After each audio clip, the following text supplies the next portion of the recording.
La lluvia caía de lado cuando el coche negro giró hacia nuestra calle.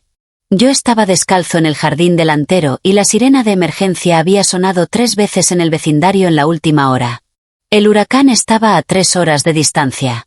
A través de la ventana de la sala, pude ver a mi padrastro pegando cinta adhesiva plateada sobre el cristal. Mi madre le entregó las tiras.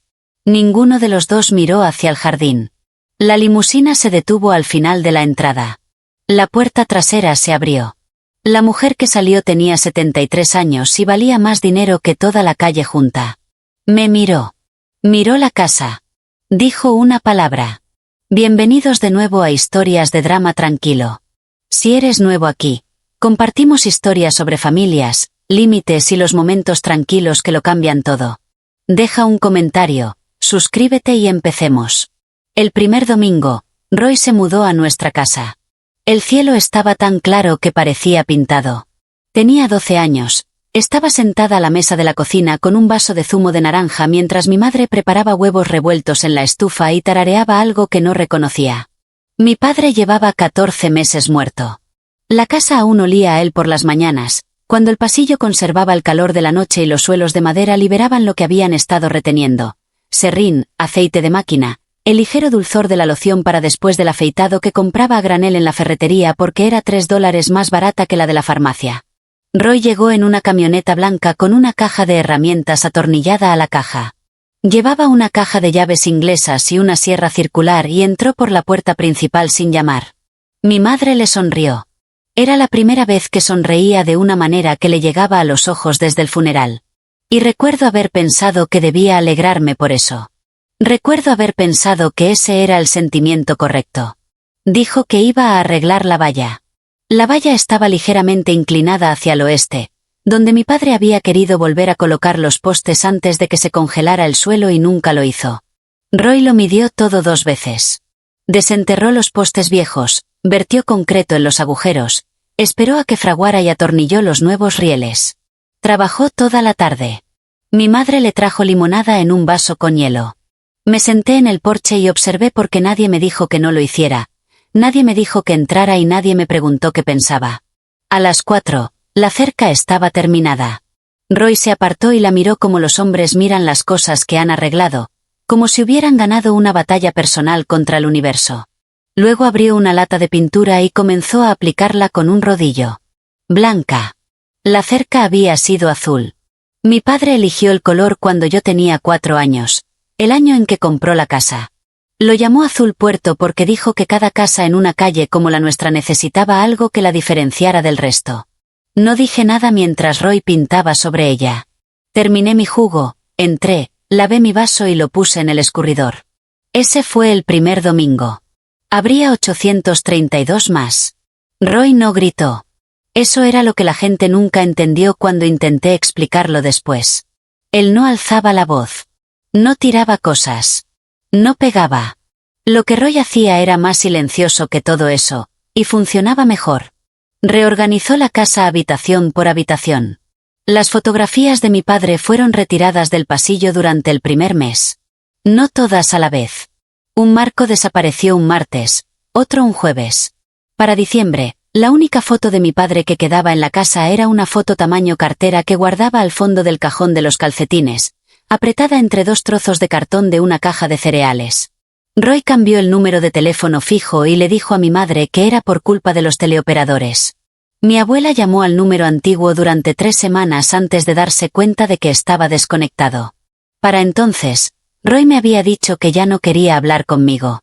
Lo dijo claramente, como cuando dices que hay que cortar el césped. Tu abuela está ocupada con su propia vida, Francis. No te lo tomes como algo personal. Él abría el correo antes de que nadie más lo tocara. Cada sobre que entraba por la ranura pasaba primero por las manos de Roy.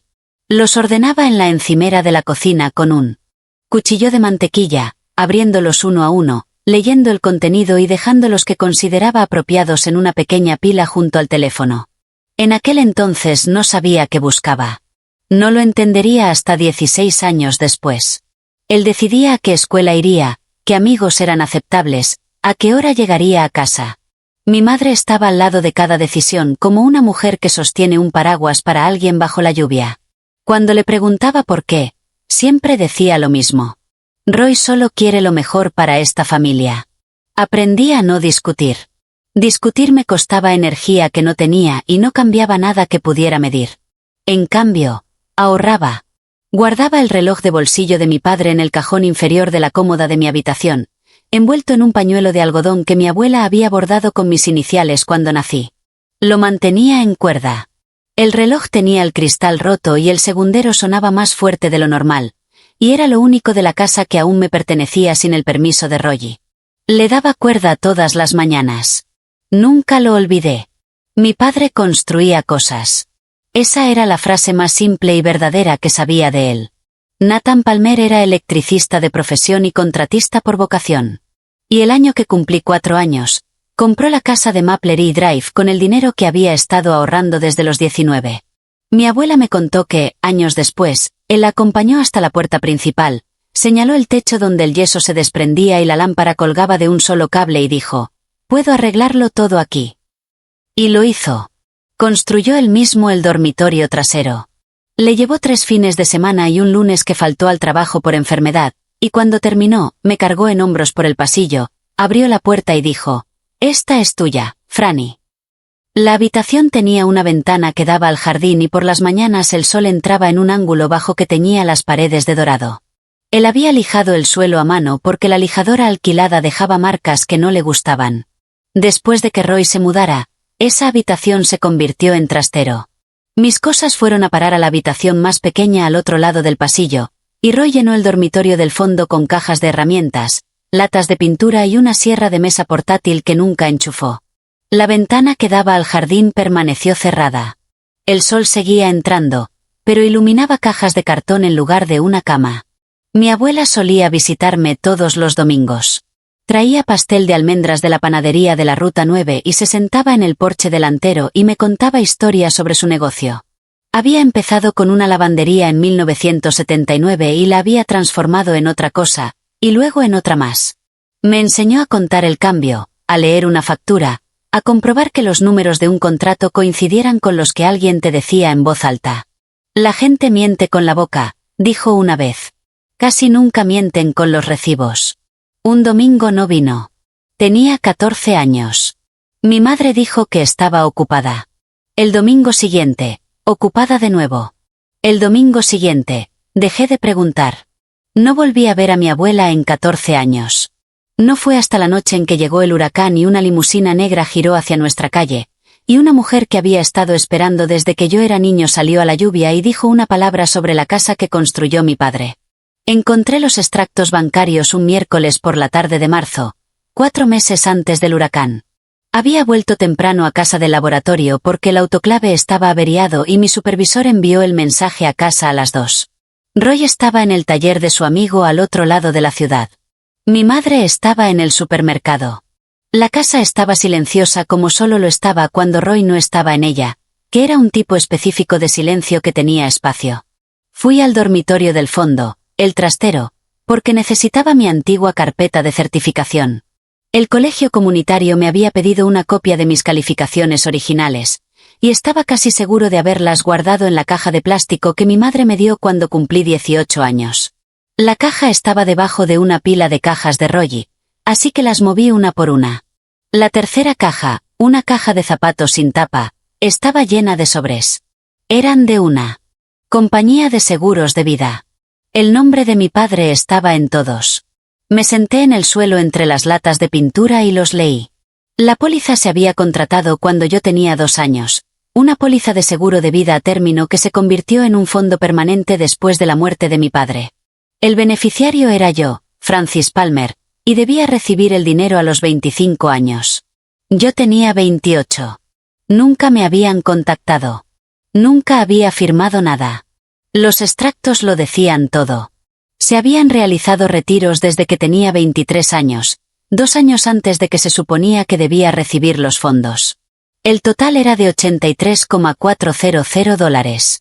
El firmante autorizado era Roy Lester, mediante un poder notarial otorgado por Diane Palmer Lester. Mi madre le había cedido el dinero del seguro de mi padre a mi padrastro. Leí la declaración 2 veces, y luego una tercera. Me temblaban las manos, pero no por el frío. No era por el dinero. $83.000 era una cantidad tremenda para mí. Pero el temblor no se debía a eso. Se trataba de las firmas. Se trataba de la letra de mi madre en un formulario legal que le daba permiso a Roy para tomar lo que mi padre me había dejado y del hecho de que, en todos los años transcurridos desde entonces, ninguno de los dos había dicho una palabra. Doblé las declaraciones y las guardé en el bolsillo de mi chaqueta. Volví a colocar la caja de zapatos debajo de las otras cajas. Reemplacé los contenedores. Cerré la puerta. Fui a la cocina, me preparé un sándwich y me lo comí de pie. No le dije nada a nadie esa noche. Esperé. El huracán se llamaba Marin. Había sido de categoría 2 cuando cruzó las islas exteriores. Y para cuando giró hacia el noroeste, hacia la costa, era de categoría 4. El servicio meteorológico emitió una evacuación obligatoria para las Islas Barrera y una evacuación voluntaria para nuestra parte del condado, lo que significaba que la gente que tenía dónde ir ya se había ido, y la gente que no tenía dónde ir estaba tapiando sus ventanas y esperando. Roy no quería irse. Dijo que la casa había sobrevivido a todas las tormentas desde que se construyó, lo cual era cierto porque mi padre la había construido según las normas y más allá. Roy dijo que evacuar era para la gente que entraba en pánico y que él no era un hombre que entrara en pánico. Lo que no dijo, pero que yo entendí para entonces, fue que Roy no quería irse porque la casa era lo único que le hacía sentir que tenía el control de algo. Su negocio de construcción había cerrado hacía 8 años. Su camioneta estaba financiada. Su nombre no figuraba en la hipoteca porque no había ninguna hipoteca, solo un fideicomiso del que no sabía nada. La casa era todo lo que Roy tenía, y se aferraba a ella como un hombre se aferra al volante en un derrape. Nos sentamos a cenar a las 6:15. Pastel de carne, maíz enlatado y té helado. La televisión estaba encendida detrás de nosotros. El mapa meteorológico mostraba proyecciones en rojo y naranja. Mi madre comía rápido. Roy comía despacio. Dejé el tenedor. Roy, dije, encontré los extractos del seguro de vida de mi padre. $83.000. ¿Dónde fue a parar? Dejó de masticar. Pasaron 3 segundos. Dejó el tenedor en el borde del plato y las puntas hicieron un pequeño sonido brillante contra la cerámica. Ese dinero fue para esta casa, dijo. Para el tejado, la fontanería, el jardín, para que no pasara frío, para que no hubiera comida. Le debes dinero a esta casa, Francis. Era el dinero de mi padre, dije. Para mí. Roy echó la silla hacia atrás. Mi madre se levantó en ese mismo instante, como si hubiera estado esperando una señal. Roy señaló la puerta principal. Sal, dijo. Cuando te acuerdes de tus modales, puedes volver a entrar. Miré a mi madre. Ella miró al suelo. Caminé hacia la puerta principal. Salí. Detrás de mí, oí girar el cerrojo. Luego la cadena. Luego el sonido de los pasos de mi madre volviendo a la cocina. La lluvia era cálida. Luego dejó de serlo. Me quedé en el patio durante 11 minutos antes de empezar a caminar. Sé que fueron 11 minutos porque conté. Contar era algo que hacía cuando las cosas se ponían difíciles. En el laboratorio, cuando una muestra salía mal y el médico al otro lado del teléfono estaba enfadado, y los números no eran los que nadie quería, contaba los segundos hasta que podía hablar sin que se me quebrara la voz. 11 minutos. El viento estaba aumentando. La lluvia había pasado de constante a torrencial, de esa que te golpea de lado y te pega en la piel como grava. Caminé hasta el borde de la entrada y miré de arriba abajo por la calle. Las luces del porche estaban encendidas en algunas casas. Otras estaban oscuras, tapiadas, desaparecidas. La casa de la señora Meredith, al otro lado de la calle, tenía una sola lámpara en la ventana del salón, y pude ver su silueta de pie detrás de la cortina. No llevaba zapatos. Mi teléfono estaba en el bolsillo trasero. No tenía ni un solo número al que llamar. Mi madre estaba dentro. Roy estaba dentro. Mis compañeros de trabajo eran conocidos.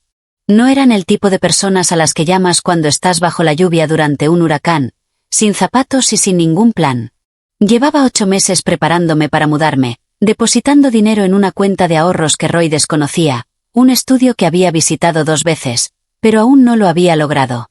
Me faltaban 4 meses para ser libre, y Roy acababa de adelantar la fecha límite cerrando la puerta con llave. Entonces, las luces delanteras se encendieron en Maple Ridge Drive.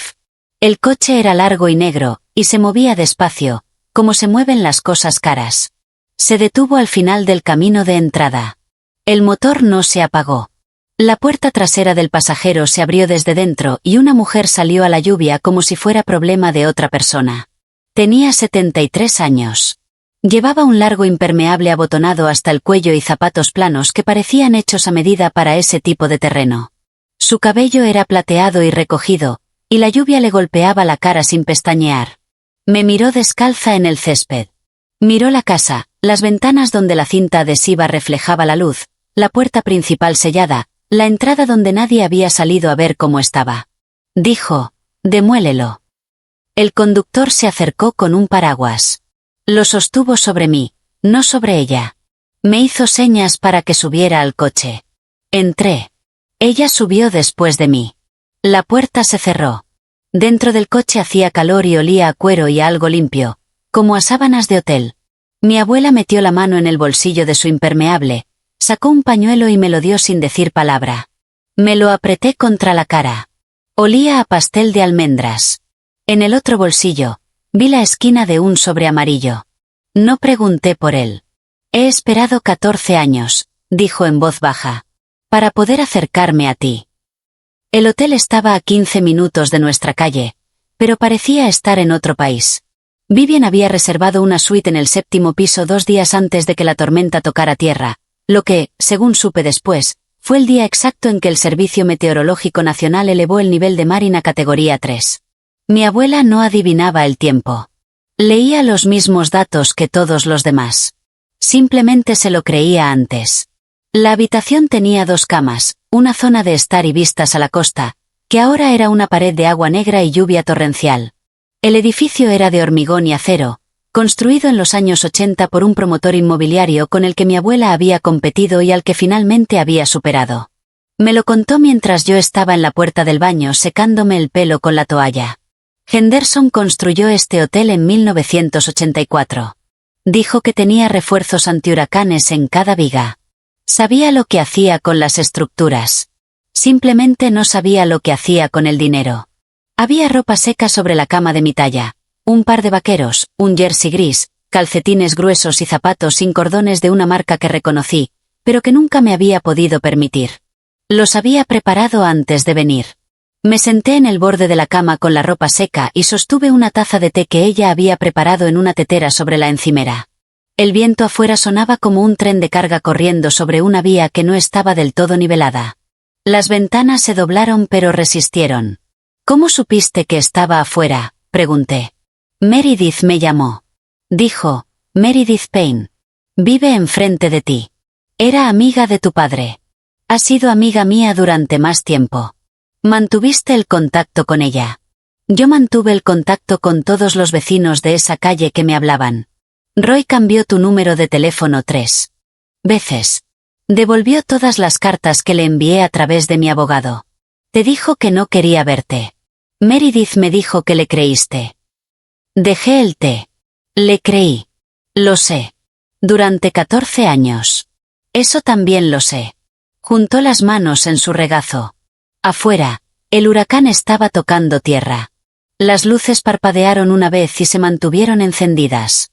Mi abuela se sentó en la silla frente a mí como si esperara algo que llevaba esperando mucho tiempo. Hay algo más que debes saber sobre esa casa, dijo. Mi padre compró la casa en 1998, el año en que nací. La pagó con dinero que mi abuela le había prestado, no regalado. Mi abuela no le dio dinero. Lo prestó con condiciones y guardó registros que fueron archivados con un abogado en un pueblo a 40 minutos del nuestro porque no confiaba en que nadie de la zona guardara silencio. La casa se puso en un fideicomiso, el Fideicomiso Familiar Palmer, establecido por Vivian Palmer en 1997, un año antes de que Nathan usara los fondos para comprar la propiedad. El fideicomiso era el titular. Mi padre fue el beneficiario durante su vida. Si moría, yo sería la beneficiaria. A Diane se le otorgó el usufructo vitalicio. Mi abuela describió su voz como una línea trazada con una regla. Podía vivir en la casa. No podía venderla. No podía transferirla. No podía pedir préstamos sobre ella. Esos eran los términos. ¿Lo sabía? Firmó el acuerdo antes de la boda. Si lo leyó o no es algo que no puedo responder. ¿Y Roy? Roy nunca ha visto el documento. Roy cree que Diane es la dueña de la casa porque Diane se lo dijo. Ella es la dueña de la casa. Y Roy nunca ha sido el tipo de hombre que revisa papeles que no le gustan. Me quedé en silencio durante un minuto entero. Afuera, el huracán aullaba contra el edificio como algo vivo y furioso. Un relámpago rasgó el cielo y por un segundo toda la habitación se volvió blanca y sin sombras. Cuando dijiste demoler, dije lentamente. ¿Qué quisiste decir? Mi abuela se inclinó hacia adelante. Sus manos seguían cruzadas. Quise decir que recuperaré lo que pertenece a esta familia. La casa es propiedad del fideicomiso. Roy no tiene ningún derecho legal. El usufructo vitalicio de Diane está condicionado a no causar daño al beneficiario. Ella te dejó afuera durante un huracán de categoría 4. La condición se ha violado. Hizo una pausa. Y si se niegan a irse, haré que demuelan y reconstruyan la estructura. He demolido y reconstruido cosas toda mi vida, Francis. Es lo que hago. Lo dijo como decía todo, como si las palabras hubieran sido medidas antes de ser pronunciadas, y ella hubiera decidido que tenían el peso exacto. No te pediré permiso, añadió, pero me gustaría tu participación. Tomé el té. Se había enfriado.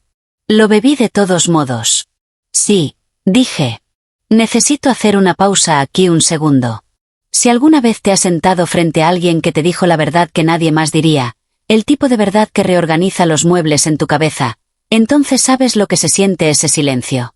Si esta historia te toca de cerca, deja un comentario. Cuéntame, y si aún no lo has hecho, suscríbete. Apenas estamos comenzando.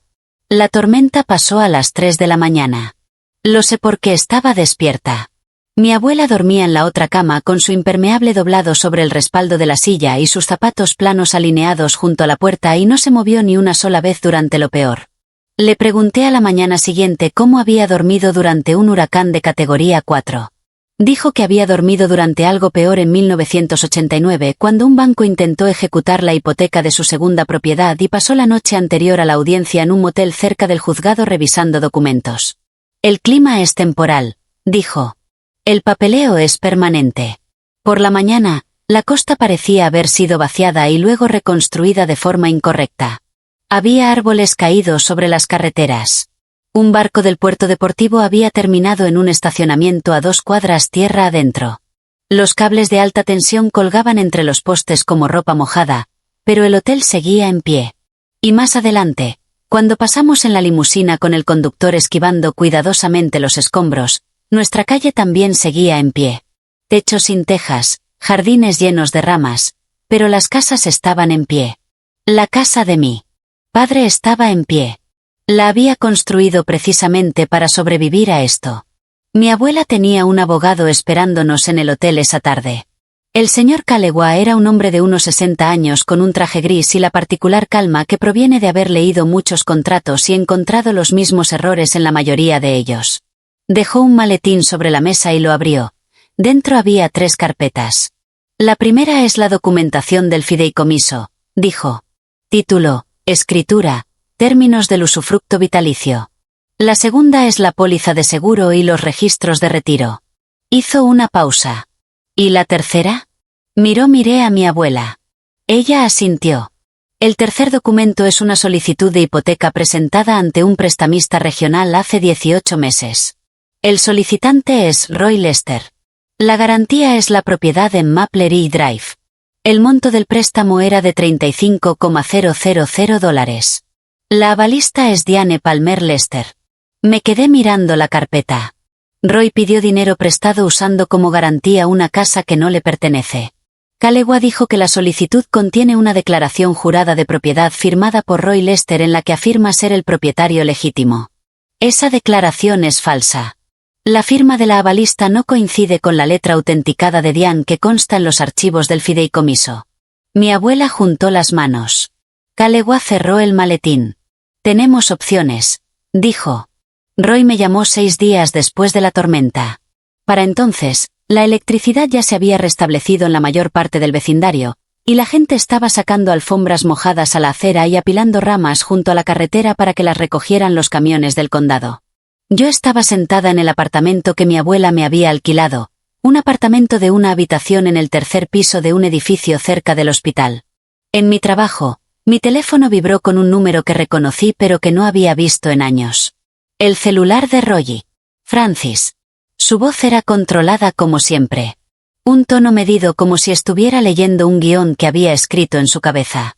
Recibí una carta de un abogado. Quiero saber a qué juego estás jugando. No contesté. Esperó 3 segundos y continuó. Esto es sobre el dinero del seguro. Lo entiendo. Estás molesto. Pero ese dinero mantuvo la casa en funcionamiento. Mantuvo las luces encendidas para ti. Mantuvo la comida en la mesa durante 16 años. Si quieres llamarlo robo, adelante.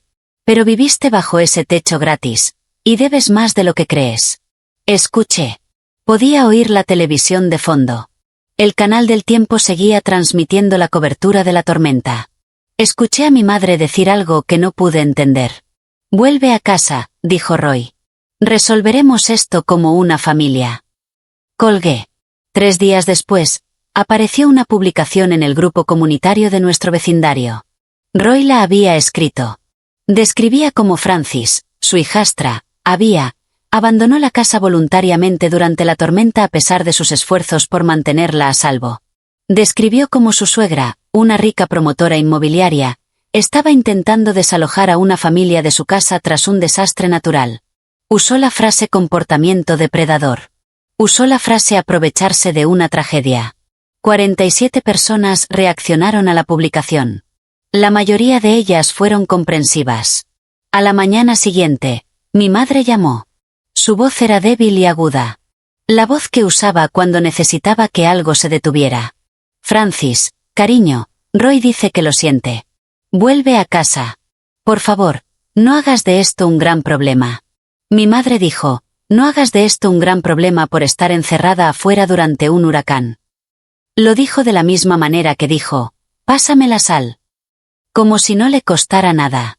Como si yo ya debería haberlo superado. Dije, no puedo hacer eso, mamá. Ella dijo, vas a arruinar a esta familia. Dije, lo sé. La oficina de Calegua estaba en el segundo piso de un edificio bancario reconvertido, con grandes ventanales que dejaban entrar una luz que hacía que todo pareciera más serio de lo que ya era. Estaba sentado detrás de un escritorio con 3 carpetas frente a él, dispuestas de izquierda a derecha. Fideicomiso, seguro, préstamo. Explícame la tercera carpeta, dije. La abrió y la giró para que pudiera leerla. La solicitud de préstamo tenía fecha de 18 meses. Antes, Roy había solicitado $35.000 a un prestamista regional, utilizando la propiedad de Maplery Drive como garantía. La solicitud incluía una declaración jurada de propiedad en la que Roy se declaraba el legítimo propietario de la casa. Debajo de su firma había una línea para la cofirmante, Diane Palmer Lester. La letra en esa línea no era la de mi madre. ¿Cómo sabes que no es suya?, pregunté. Calegua colocó un segundo documento al lado, una tarjeta de firma notariada del fideicomiso de la familia Palmer, fechada en 2002, el año después de la muerte de mi padre. Mi madre la había firmado para reconocer los términos de su usufructo vitalicio. Las 2 firmas parecían haber sido escritas por personas diferentes. La firma auténtica de mi madre tenía un bucle particular en la D y una inclinación hacia adelante en la L. La de la solicitud de préstamo era plana y cuidadosa. El tipo de letra que proviene de alguien que intenta copiar algo que ha visto pero no ha practicado. O su madre la firmó bajo coacción y alteró su propia letra, dijo Calegua, o alguien la firmó por ella. Me recosté en la silla. La luz del sol entraba por las persianas de madera y formaba franjas sobre el escritorio. Podía ver el polvo en el aire. Podía oír el reloj de la pared. Tic, tic, tic. Sonaba como el reloj de bolsillo de mi padre. ¿Qué significa esto para Roy?, pregunté. Legalmente, presentó una declaración jurada de propiedad falsa. Usó un bien que no le pertenece como garantía para un préstamo personal, y la firma del avalista podría estar falsificada. Cada uno de esos es un delito separado. ¿Y las opciones? Opción 1. Procedemos con la violación de la confianza y la orden de desalojo y dejamos el asunto del préstamo en paz. Opción 2. Procedemos con la violación de la confianza, el aviso de desalojo, y remitimos la documentación del préstamo al fiscal de distrito para una revisión penal. Sostenía el papel en mi mano, la firma de Roy, el nombre de mi madre escrito con una letra que no era la suya. Durante 16 años, Roy había sido quien decidía lo que sucedía en esa casa. Ahora, yo era quien decidía lo que le sucedía a él. No decidí ese día. Calewa me dijo que me tomara el fin de semana, y así lo hice. Regresé al apartamento y me senté en la cama con la carpeta en mi regazo y la ventana abierta al sonido del pueblo reconstruyéndose después de la tormenta, motosierras y generadores, y el pitido de los camiones de servicios públicos retrocediendo, la maquinaria común de la gente arreglando lo que se había roto. Leí los documentos de nuevo. Luego los leí otra vez. No porque no los entendiera, sino porque cada vez que los leía, la imagen cambiaba de forma. La primera vez fue sobre dinero. La segunda vez fue sobre Roy. La tercera vez fue sobre mí sobre Roy. La tercera vez fue sobre la firma de mi madre en un poder notarial que le daba a Roy acceso al fondo de seguro de mi padre y la forma en que su letra en la solicitud de préstamo no coincidía y lo que eso significaba sobre quién era mi madre y lo que había permitido que sucediera en esa casa. El sábado por la noche, llamé a mi abuela. Quiero la casa de vuelta, dije. Quiero que me devuelvan el dinero del seguro y quiero que Roy sepa exactamente por qué. Y Diane. Mi voz se quebró por primera vez desde la noche de la tormenta. Me había mantenido entera durante la limusina, el hotel, la oficina del abogado y las llamadas telefónicas, y se quebró ahora en el silencio de un apartamento alquilado mientras el aire acondicionado zumbaba en la pared y una pila de papeles legales reposaba en la mesita de noche como una receta que aún no había surtido. Mamá eligió, dije. Eligió hace mucho tiempo. No puedo elegir por ella. No, dijo mi abuela en voz baja. No puedes. Se lo dije a Calewa el lunes por la mañana. No quería presentar cargos penales. Procesar a Roy arrastraría a mi madre a un tribunal. Y aun después de todo, no quería ser la persona que le hiciera eso. Pero quería que se hiciera cumplir la violación de la confianza. Quería que se le entregara la orden de desalojo. Quería que Roy firmara un reconocimiento por escrito de los retiros del seguro y aceptara el reembolso. Y quería que estuviera por escrito, notariado y archivado en el condado. Calewa dijo que era una decisión meditada. Le dije que soy técnico de laboratorio. Me dedico a medir cosas. No fue gracioso, pero era mi decisión. Roy no se fue en silencio. No lo esperaba. Un hombre que controla una casa durante 16 años no renuncia al control porque alguien le entregue una carta. Encuentra una nueva palanca. Construye un nuevo muro. Cuenta una nueva historia. El nombre de su abogado era Dunlap.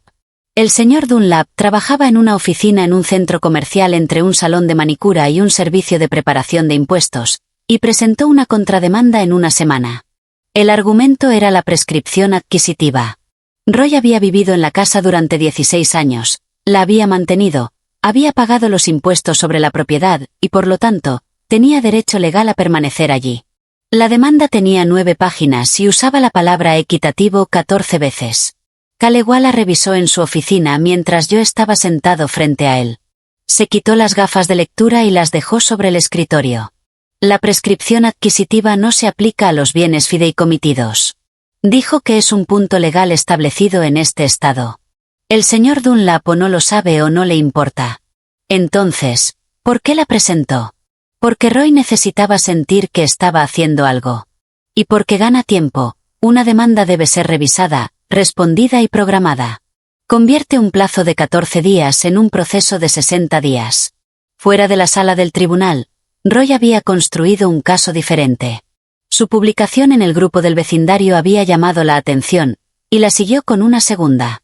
Esta vez, describió a Viven como un promotor inmobiliario corporativo que estaba apuntando a familias trabajadoras desplazadas por el huracán. Adjuntó una foto de la casa con una lona en el techo y un pie de foto que decía, «Esta es la casa que quieren quitarnos». Algunos vecinos lo creyeron. El señor Henderson, vecino de al lado, compartió la publicación. Una mujer que no conocía comentó, «Esto es lo que está mal en este país». Otra dijo, «Recen por esta familia». Estaban rezando por Roy. Estaban rezando por el hombre que me había dejado fuera de casa durante un huracán. Había robado el dinero del seguro de mi padre y había pedido un préstamo hipotecario sobre una casa que no le pertenecía. Esa noche me senté en mi apartamento con el teléfono sobre la mesa y la luz de notificación parpadeando como un pequeño latido naranja. No abrí la aplicación. No leí los comentarios. Puse el teléfono boca abajo y me fui a la cama. Roy siempre había sido bueno inventando historias.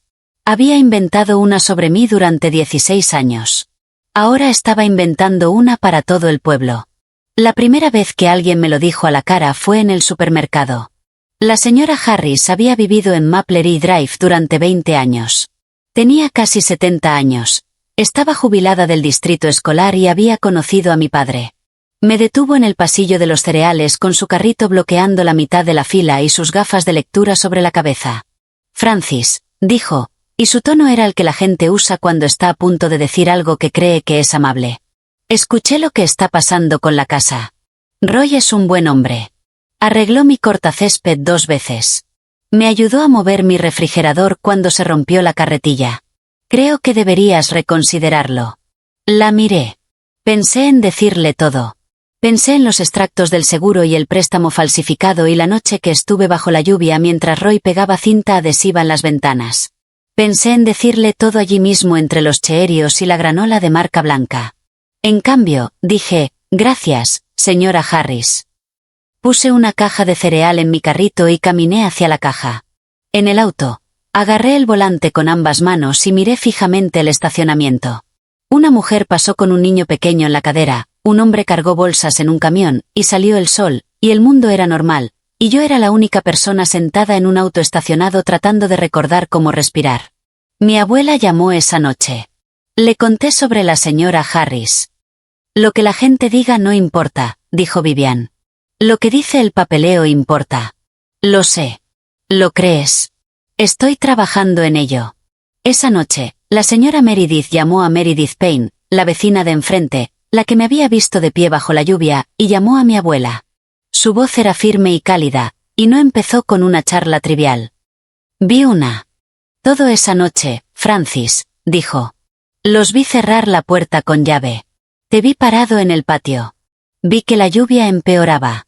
Llamé a tu abuela porque no sabía qué más hacer y he estado esperando que alguien me pregunte al respecto. ¿Lo dirías otra vez? Pregunté. ¿Delante de otras personas? ¿Delante de cualquiera que pregunte? Le di las gracias. Colgué. Estuve de pie en la cocina de mi apartamento durante mucho tiempo. Y por primera vez en semanas, sentí algo que no era ira ni dolor. Era algo más tranquilo. Era la sensación de no estar sola. Mi madre vino al apartamento un jueves. No sé cómo encontró la dirección. Más tarde, supe que Roy había llamado al hospital y les había dicho que era mi contacto de emergencia y que necesitaba comunicarse conmigo urgentemente. Y alguien en la recepción le dio la zona general. Y Diane condujo por ahí hasta que reconoció mi coche en el estacionamiento. Se quedó parada en mi puerta con su bolso colgado de un brazo y los ojos rojos como cuando había estado llorando, pero se había calmado antes de llegar para parecer que estaba bien. Había hecho eso toda mi vida. Lloraba antes de llegar a donde iba, y luego llegaba seca. «¿Puedo pasar?», dijo. La dejé entrar. Se sentó en el borde del sofá y no se quitó la chaqueta. Yo no me senté. Me apoyé en la encimera de la cocina con los brazos a los lados. «No lo entiendes», dijo. «Si Roy se va, no tengo nada. No tengo trabajo. No tengo ahorros. No tengo a dónde ir. No he trabajado en 15 años. No tengo nada. Francis, me tienes a mí». Dije, «Siempre me has tenido». Eso no es. Elegiste no aceptarlo cada vez. Elegiste a Roy. Él es mi marido y yo soy tu hija y papá fue tu marido primero y Roy se llevó su dinero y su casa y la habitación de su hija y tú lo dejaste. Miró al suelo. Sus manos apretaban la correa de su bolso con tanta fuerza que tenía los nudillos blancos. Eres igual que tu padre, dijo, terca. Nunca cedes. Papá construyó esa casa, dije. Roy solo pintó la cerca. Se levantó. Tomó su bolso. Caminó hacia la puerta. La abrió y salió al pasillo. No miró hacia atrás. No preguntó si estaba bien. Caminó por el pasillo y escuché sus pasos hasta que se desvanecieron en la escalera. Y luego no hubo nada. Cerré la puerta. La cerré con llave. Me senté en el suelo con la espalda contra la pared y lloré por primera vez desde la noche de la tormenta. Lloré hasta quedarme vacía y luego paré. Y luego me levanté, me lavé la cara y preparé la cena. La peor noche no fue la del huracán. La peor noche fue 3 semanas después, un martes, sola en el apartamento con todas las luces apagadas y mi teléfono boca arriba en la mesita de noche, brillando con notificaciones que me había prometido no leer. Las leí. Los comentarios en las publicaciones de Roy se habían multiplicado. Alguien había compartido una de ellas en una página de una comunidad regional, y personas que nunca me habían conocido ni a Roy ahora opinaban sobre una familia que habían construido basándose únicamente en la fotografía de una casa con una lona en el tejado. Una mujer de un pueblo a 130 kilómetros de distancia me llamó mocosa malcriada. Un hombre dijo que mi abuela debería ser investigada por explotación de ancianos, lo cual no tenía sentido, pero tuvo 43 reacciones. Alguien más dijo, estos jóvenes de hoy no tienen lealtad. Apagué el teléfono. Me quedé tumbada en la oscuridad, escuchando el aire acondicionado y el lejano ruido del tráfico en el paso elevado de la autopista. Pensé en llamar a mi madre.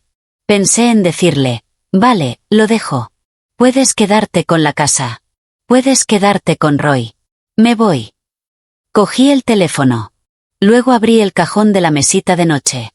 Allí estaba el reloj de bolsillo de mi padre, envuelto en el pañuelo que mi abuela había bordado con mis iniciales. Lo desenvolví y lo sostuve en la palma de la mano. Era más pesado de lo que recordaba, como siempre lo son las cosas de la infancia. El cristal seguía agrietado. El segundero seguía haciendo un tic-tac más fuerte de lo normal. Mi padre compró este reloj en una venta de bienes la semana que cerró la compra de la casa. Mi abuela me lo contó una vez. Dijo que quería algo que durara, algo mecánico, algo que siguiera funcionando sin que se lo pidieran. Lo sostuve en la oscuridad. Tic, tic, tic. Había muerto hacía 16 años y el reloj seguía funcionando. No necesitaba el permiso de nadie. No necesitaba explicarse.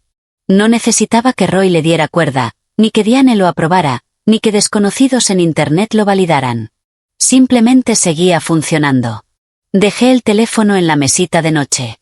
No llamé a mi madre.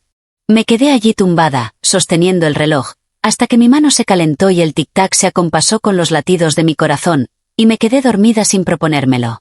Por la mañana, me levanté y fui a trabajar. Analicé muestras. Leí los resultados.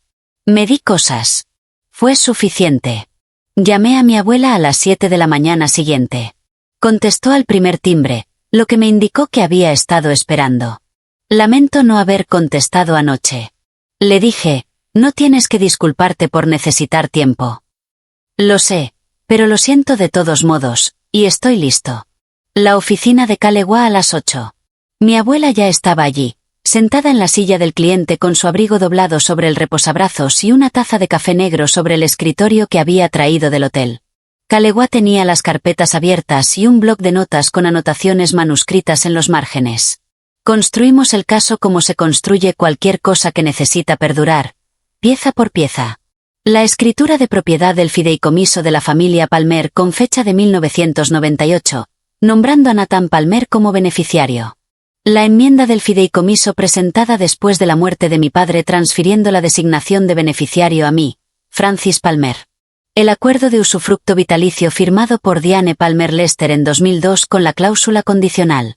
Los estados de cuenta de la póliza de seguro que mostraban $83,400 en retiros no autorizados, la solicitud de préstamo con la declaración jurada de propiedad falsa de Roy y la firma que no coincidía, y una declaración jurada de Meredith Payne, notariada el día anterior, que afirmaba que en la noche del huracán, había visto a través de la ventana de su sala cómo la puerta principal de la casa se cerraba con llave desde adentro, mientras Francis Palmer estaba en el patio bajo la lluvia. Calegua preparó el aviso final. 14 días para desalojar. Cumplimiento voluntario. Si Roy no cumplía, la oficina del sheriff ejecutaría la orden. También escribí una carta, no a Roy, sino a mi madre. No era una carta larga. No pedí una disculpa. No expliqué mis razones. Escribí los hechos, los retiros del seguro, el préstamo falsificado, la noche del huracán, y terminé con una frase.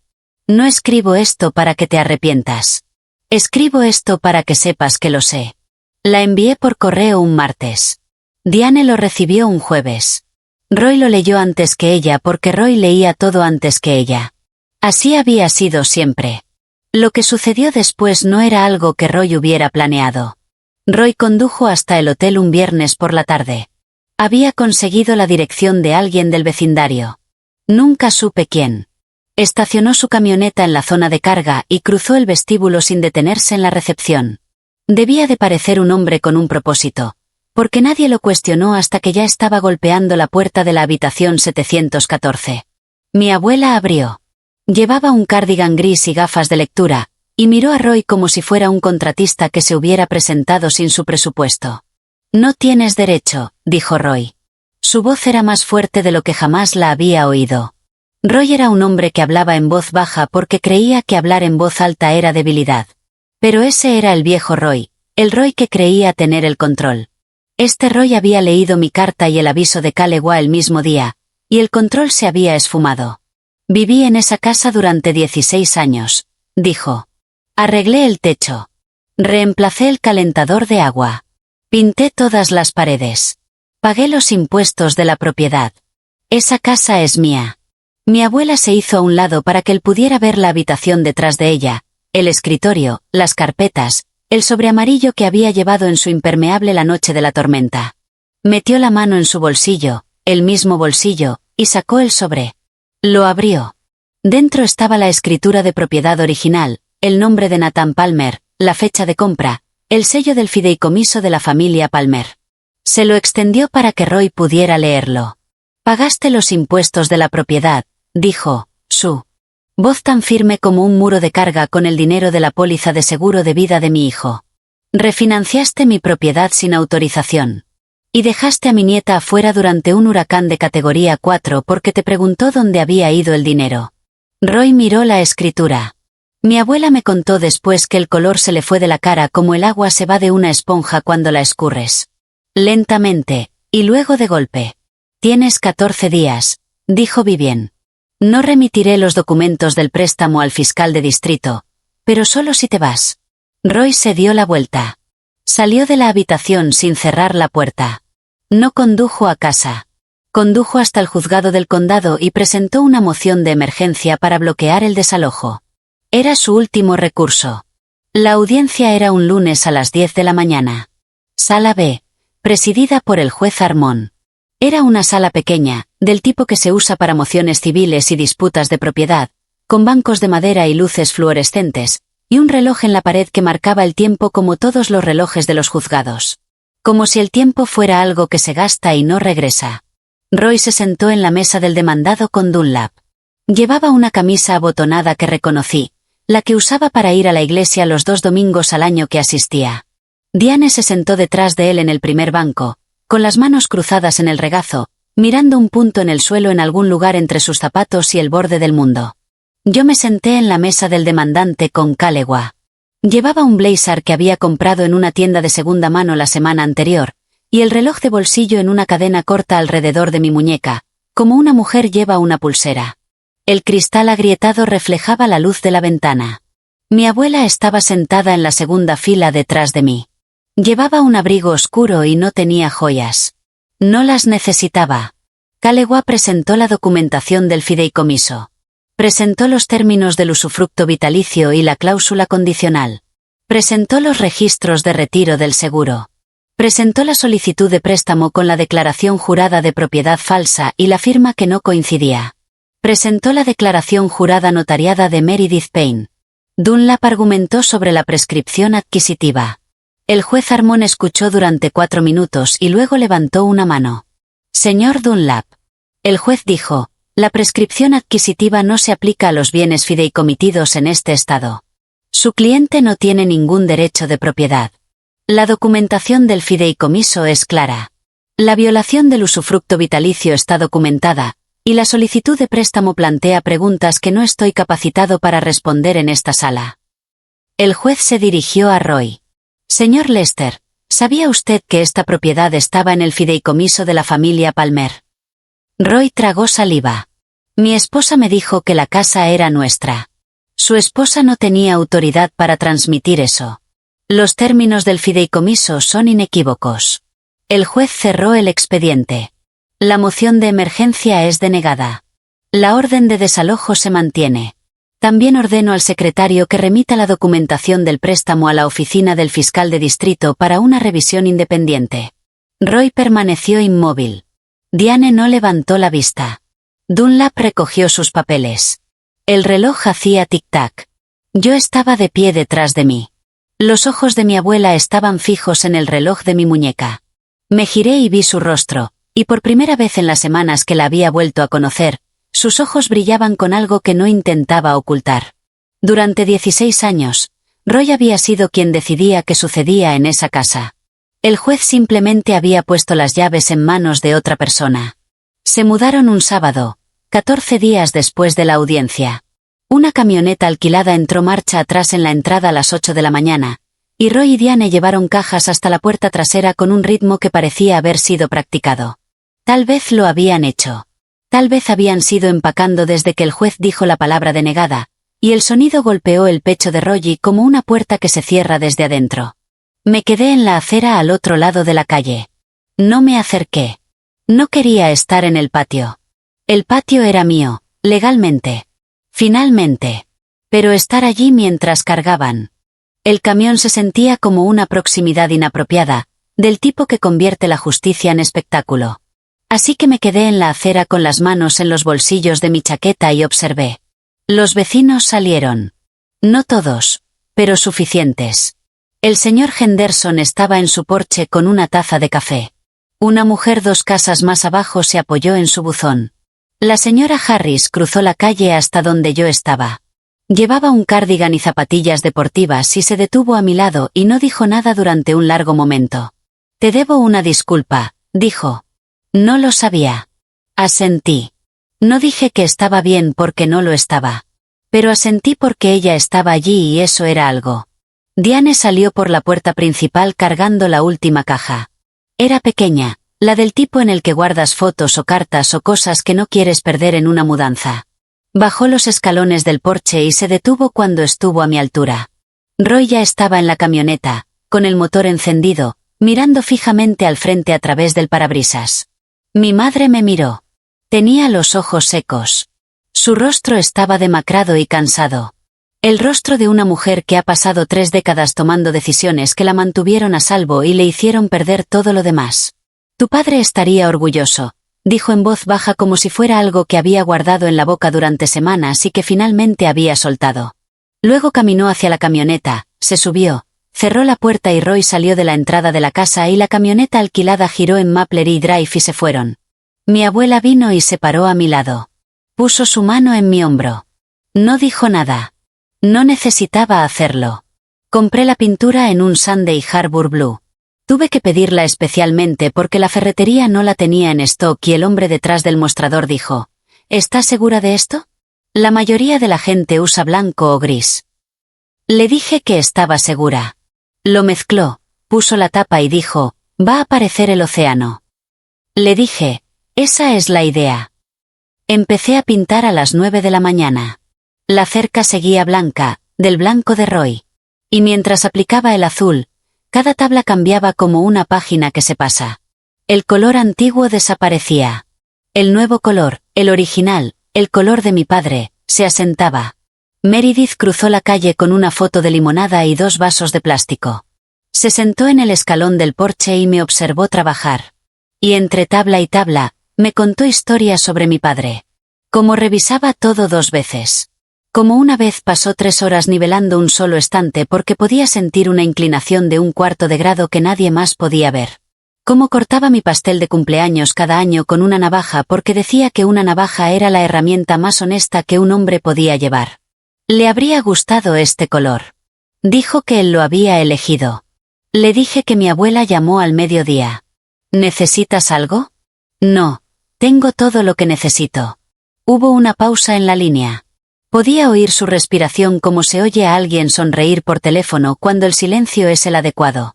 Una casa pertenece a quien la mantiene en pie, dijo. Las palabras de mi padre, dichas con la voz de mi abuela, llegaron a través de la línea telefónica de una mujer que había pasado 14 años esperando la oportunidad de decirlas. Miré la casa. La cerca era medio azul. El porche estaba barrido. La ventana del dormitorio trasero, la ampliación de mi padre, mi antigua habitación, ahora mía de nuevo, estaba abierta. Y la cortina se movía con la brisa como si respirara. La casa seguía en pie, y yo también. 6 meses después, esto es lo que había cambiado. Roy y Diane alquilaron un apartamento en un pueblo a 20 minutos al este. Roy encontró trabajo en una pequeña empresa de construcción que construía cobertizos y cocheras. Y por lo que me contó Meredith, salía de casa todas las mañanas a las 6:30 y volvía a las 5, y no hablaba mucho con nadie en la calle cuando pasaba de camino a la ferretería. La fiscalía revisó la documentación del préstamo. No me procesaron.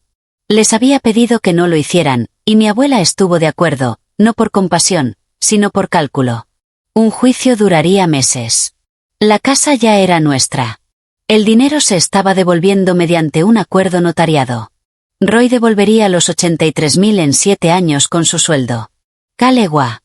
Supervisaría cada pago. Mi madre me envió una tarjeta de agradecimiento. Sin nota dentro, solo su nombre, Diane. Puse la tarjeta en la repisa de la chimenea junto a una fotografía de mi padre de pie en el porche con un pincel en la mano. No la llamé. No estaba preparada. No sabía si alguna vez lo estaría. Pero guardé la tarjeta. Trabajaba en el laboratorio. Contribuía al fideicomiso. Mi abuela había transferido la casa a mi nombre mediante un documento de fideicomiso modificado. Y yo pagaba una pequeña cantidad mensual que eventualmente igualaría el préstamo original que mi padre había solicitado. Era la condición de mi abuela, y acepté porque me parecía correcto ganarme la casa como mi padre se la había ganado, un pago a la vez. Viven venía todos los domingos. Trajo pastel de almendras de la panadería de la Ruta 9, la misma que solía comprar cuando yo era niño. Se sentó en el porche y me contó historias sobre edificios que había comprado, vendido, demolido y reconstruido. Y a veces me contaba historias sobre mi padre, y esas eran las que guardaba por más tiempo. Domingo por la noche. Mi abuela se había ido a casa hacía 1 hora y el pastel de almendras estaba en la cocina envuelto en papel de aluminio y la luz del porche estaba encendida y la calle estaba tranquila como lo están las calles cuando el día ha terminado y la gente está dentro y el mundo no le pide nada a nadie. Me senté en el porche con el reloj de bolsillo de mi padre en la mesa a mi lado. El segundero hacía tic-tac en la oscuridad. El cristal seguía agrietado. Había estado agrietado desde antes de que yo naciera, y seguiría agrietado mucho después de que yo me fuera, pero el reloj seguiría dando la hora de todos modos porque para eso estaba hecho. La cerca era azul de nuevo. Podía verla a la luz del porche. El azul del puerto que mi padre había elegido hacía 28 años. El color que Roy había pintado encima y que yo había vuelto a pintar. Más allá de la cerca, la calle estaba oscura y silenciosa. La lámpara de la sala de la señora Meredith estaba encendida. En algún lugar un perro ladró una vez y se cayó. Mi abuela no demolió nada. Solo recuperó lo que siempre había pertenecido a esta familia. La casa, la verdad. La chica que había estado parada afuera. La cerca era azul de nuevo. El reloj marcaba la hora. Y la casa de mi padre, seguía en pie. Si esta historia te impactó, quiero saber de ti. ¿Alguna vez has tenido que luchar por algo que siempre fue tuyo? ¿O tal vez todavía estás esperando el momento adecuado para levantarte? Déjalo en los comentarios. Y si conoces a alguien que necesita escuchar esto, comparte este vídeo con esa persona. Hay más historias como esta en este canal. El enlace está en la descripción. Gracias por escuchar. Lo digo en serio.